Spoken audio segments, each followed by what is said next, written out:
This arc right here is by far, it's not even close. I'm even smiling just thinking back on it. Peak fiction. Peak Hunter x Hunter right here inside of this arc. One hobbyist here, back at it again with another anime slash manga review, and I have a bajillion things that I want to talk about inside this arc. Chimera Ants is so good. It did so many things for me inside of Hunter x Hunter. It took me in places that I never thought that it would go. Broke so many characters. Oh, where do I even start with the Chimera Ant arc? Okay.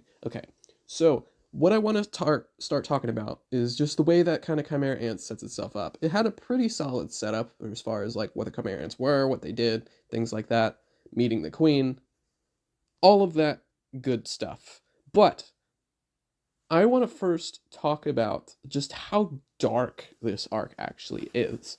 When there were kids being brutally murdered, there were, I don't remember the girl's name, but she got shot repeatedly by that chimera ant before being devoured. The fact that there was humanity still inside of these chimera ants, despite these monstrosity amalgamations of various creatures and genetics, like the chimera ants are something else in of themselves. And then as we're going through this whole journey, where Gon and Killua are out of Greed Island, we meet Kite for the first time. Where I gotta be honest, his Nen ability is probably the most unique Nen ability that I've seen inside of Hunter x Hunter, because of the fact that like it's a gamble on what he's gonna get, and he has to be able to adapt to depending on what he gets. But then, the, when he gets brutally attacked, and we later find out decapitated by Pito, as the Chimera ants start to do this slow level of progression to where they're just monstrous creatures at first. But then, because they have intelligence like humans, that they start to develop this need for identity, so they give each other names. Pito killing Kite was probably the first jaw-dropping thing that happened to me inside of Hunter x Hunter, because I don't remember ever seeing anybody get brutally killed like that. Like it was just a whole other different degree of just knowing that shit was gonna go down inside of Hunter x Hunter here. Then we progress a little bit further to where it just made it even worse when Kite is captured per se, and Gon promises to Killua that they're going to train really hard and be on that Chimera Ant research team that's going to be sent in by the other hunters, where Netero and all of them are making this huge plan. And you just know that in the back of your brain that no matter what Gon thinks is happening, Kite's already dead and there's nothing that he can do to it. It's kind of heartbreaking, because it's just the way that we've seen Gon's character, where he's just this positively upbeat individual and not knowing about the things that are to come. When he's doing the training sessions with Knuckle, and we meet Knuckle for the first time, and we think that he's just this hard ass character, when in actuality he's this big, compassionate softy with animals. I mean, I think it just added an infinite depth of layers to his character and just the type of person that he is. With Nove in particular, where he's this cool guy with the glasses, and he has all of these things happening to him. It's where a lot of the times those type of characters are going to simply just be the straight faced quote unquote edge lord here. But when we get to Meruem, he breaks psychologically, despite how powerful his abilities of teleportation are, to the point to where he practically goes bald. And I never seen anything like that. I've never seen a character type just all of a sudden break down out of fear. Like it was just a genuine surprise to me, to where all of these different directions. And then, of course, as we go a bit further, Knuckles' best friend also was that character type, to where we thought he was this cool, edgy assassin hiding, trying to ambush Gon and Killua as they were trying to train and become part of the Chimera Ants research team, when in actuality, he was a little bit of a coward. And like I said, Hunter x Hunter just does this thing to where they use character tropes that a lot of shonens are familiar with, but they find interesting ways to spin them. Especially the girl that we meet, who is sort of this ghost, but she's like the psycho girlfriend of Gon, even though Gon doesn't really reciprocate any emotions per se, just knowing that there was a lot more depth to her. And sure, the psycho girlfriend type isn't really anything new, but I let it go as it just being the one thing, because Hunter x Hunter just kept throwing one thing after another after another. The one thing that I will say is that Totally Not Mark mentioned, and this is just kind of my own opinion against that, that the narration that was constantly happening in Chimera Ants kind of threw him for a loop, both from the manga standpoint and kind of from the anime perspective.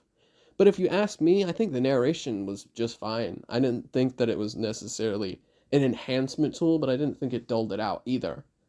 Maybe I'm just used to narration inside of anime, but like I said, I didn't feel like too much.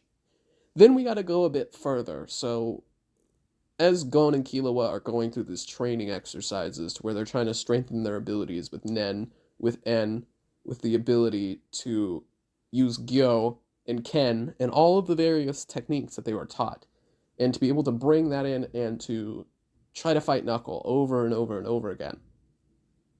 But they kept failing and they kept coming back. At some point, you would have thought that, again, it's doing the shonen thing of the shonen protagonist is going to keep losing, but then he's going to try and get stronger, and he's going to get a little bit better, and then he loses, and then it's going to eventually amount to a point to where Gon and Killua are going to beat Knuckle. Unfortunately, they don't. They don't. They don't ever beat him. Despite the training, despite the hard work, despite the positive attitudes that Killua, specifically Gon, imparts onto Killua and just all of these things, it doesn't work still. It broke Gon, and it kind of made me a little sad for Gon, because Gon, for those of you who aren't aware, is actually a lot more of a prideful individual than he lets be shown. When he lost to Ahsoka back in the Heaven's Arena arc, you could tell that, like, he was just shooken with anger and, like, this sense of pride of, like, I got beaten.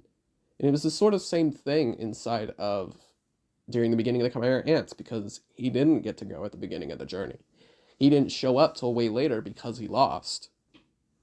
And the Hunters Association really didn't bring in Gon and Killua until after the fact. When we get to the point to where Kite gets killed by Pito, first it's losing an arm, but later it's we come back and he's been decapitated. Gon tries to do the irrational thing of fighting a Nen user that is nowhere within his power suit. And at that point, Killua knocks out Gon and takes him away. And just this idea of their friendship being on the precipice of crumbling because of the irrational decision-making that Gon makes, but also this fearful state of living that Killua also lives in. It was totally different for me, just seeing these kinds of struggles for them. And it's like a genuine struggle. It's not like one of those struggles that you know they're going to come back from.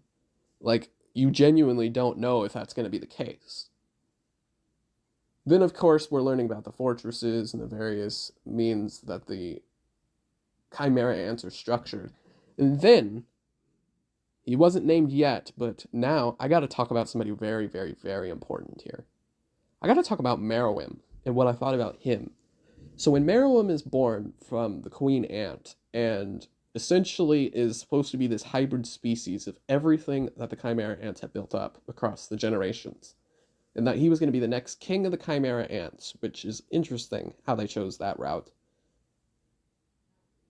He's just this ruthless monster that has no sense of emotions whatsoever.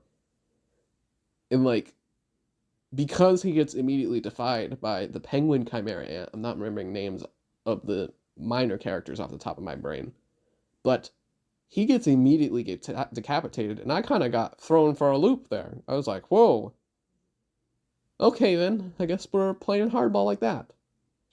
But yeah, Meruem is just this ruthless monster who will eat people and will do everything he can to just get what he wants out of the world. He's really hateful.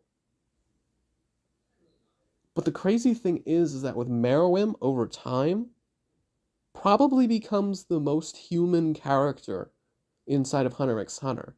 Whereas Gon is going on an opposite type of character arc. Because Gon, when he learns the truth about Kite and everything that Pito had done, it's just, we see Gon break down on a level to where he's first denying it, but then he's clashing with his emotions of being sad and angry and wanting to do the right thing, but not feeling that he should. And like, again, it's probably the most realist depictions that I had ever seen. I had felt horrible for Gon because he's just this small child who's being exposed to all of these various things. And then when he does his transformation, it was probably the first time that I was like, holy shit, with Gon. Because at this point, with everything that he's being forced through, little bit by little bit, being transformed into this monster who has no sense of empathy whatsoever. I mean, before they even attack the fortress, and I'm not remembering the guy's name in particular, but he's the one with the giant pipe for his Nen abilities. He asks him to punch him as hard as he can as if he were Meruem. And when he charges up his rock, paper, scissors, he legitimately gets terrified and senses that there's this underlying darkness that's underneath Gon. And he tells them, wait, nope, never mind, please don't.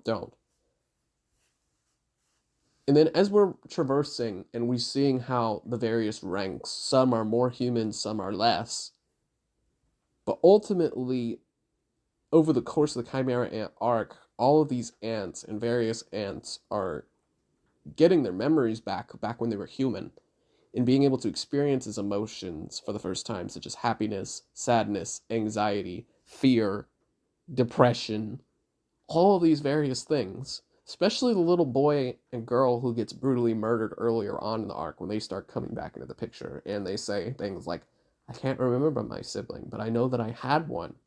I don't have anything left here. It was honestly super heartbreaking, and after a while, you start to sympathize with the Chimera ants more than you do with the hunters. When you get to the final fight between Netero and Meruem, there's just this shift in everything to where the whole themes and ideas of the Chimera Ant arc is just exploring humanity and these monsters that are before us and kind of asking, are they really different from one another? Because Netero sets off a nuke that essentially gets Meruem killed as it poisons him over time.